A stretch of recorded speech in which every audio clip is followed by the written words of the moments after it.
কবিতাৰ সৈতে জীৱনজোৰা সম্পৃক্ত হৈ জীৱনৰ বিয়লি বেলালৈকে কবিতা চৰ্চাত ব্ৰতী বৈঠালাংছৰ স্বভাৱ কবি হেমৰাম দাস। তেখেতৰ কিছু নিৰ্বাচিত কবিতা একত্ৰিত কৰি কাব্য সংকলন হিচাপে প্ৰকাশ কৰিছে অন্তৰংগ সাহিত্য সমাজ বৈঠালাংছয়ে। দেওবাৰে বৈঠালাংছ প্ৰেছ ক্লাবত কবিগৰাকীৰ কাব্য সংহিতা নামৰ কাব্য সংকলনটি উন্মোচন কৰা হয়। বিশিষ্ট কবি সাহিত্যিক টংকুৱৰৰ পৌৰোহিত্যত অনুষ্ঠিত হোৱা এই অনুষ্ঠানত বিশিষ্ট কবি কমল কুমাৰ মেধিয়ে এই কাব্য সংহিতা কাব্য সংকলনটি আনুষ্ঠানিকভাৱে উন্মোচন কৰে। এই আড়ম্বৰপূৰ্ণ অনুষ্ঠানত বিশিষ্ট কবি গিৰেন গোপ, সদৌ অসম কবি সন্মিলনৰ সম্পাদক কৃষ্ণ দৈমাৰী, কবি সাহিত্যিক চন্দ্ৰকুমাৰ বৰা, শিৱপ্ৰসাদ বৰা প্ৰমুখ্যে বহুকেইগৰাকী সাহিত্য সংস্কৃতিৰ লগত জড়িত ব্যক্তি উপস্থিত থাকে। উল্লেখযোগ্য যে এই অনুষ্ঠানৰ লগত সংগতি ৰাখি অনুষ্ঠিত হোৱা কবি সন্মিলনত কেইবাগৰাকী নবীন প্ৰবীণ কবিয়ে স্বৰচিত কবিতা পাঠ কৰে।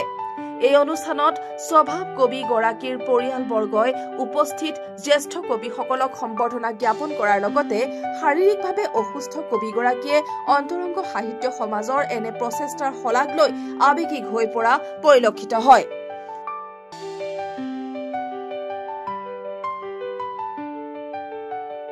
আজি বৈঠালাংছ প্ৰেছ ক্লাবৰ প্ৰেক্ষাগৃহত এটি অত্যন্ত গাম্ভীৰ্যপূৰ্ণ অনুষ্ঠান হৈ গ'ল, সাহিত্যৰ অনুষ্ঠান।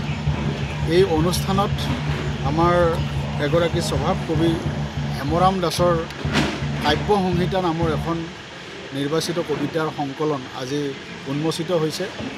আমি গ্ৰন্থখন উন্মোচন কৰিলোঁ আৰু তাৰ লগতে সংগতি ৰাখি অন্তৰংগ সাহিত্য সমাজে কবিতাৰ মনোজ্ঞ এটা অনুষ্ঠান আয়োজন কৰিছিলে আৰু বৈঠালাংছকে ধৰি এই বৃহত্তৰ অঞ্চলকে ধৰি অসমৰ কেইবাগৰাকীও প্ৰতিষ্ঠিত কবিয়ে ইয়াত কবিতা পাঠ কৰিলে।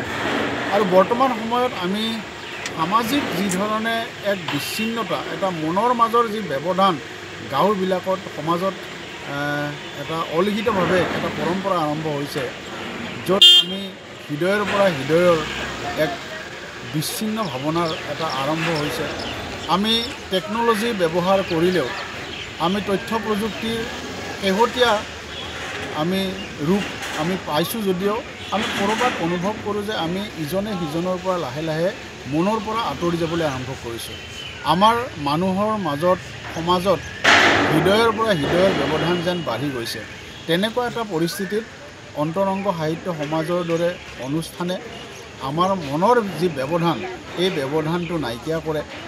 আমাৰ হৃদয়ৰ পৰা হৃদয়ৰ যি ব্যৱধান, এই ব্যৱধানটো নাইকিয়া কৰে আৰু সাহিত্য ৰচনাৰ যি পৰিৱেশ, সংস্কৃতি চৰ্চাৰ যি পৰিৱেশ, এই পৰিৱেশটোক সজীৱ আৰু শক্তিশালী কৰি তোলে।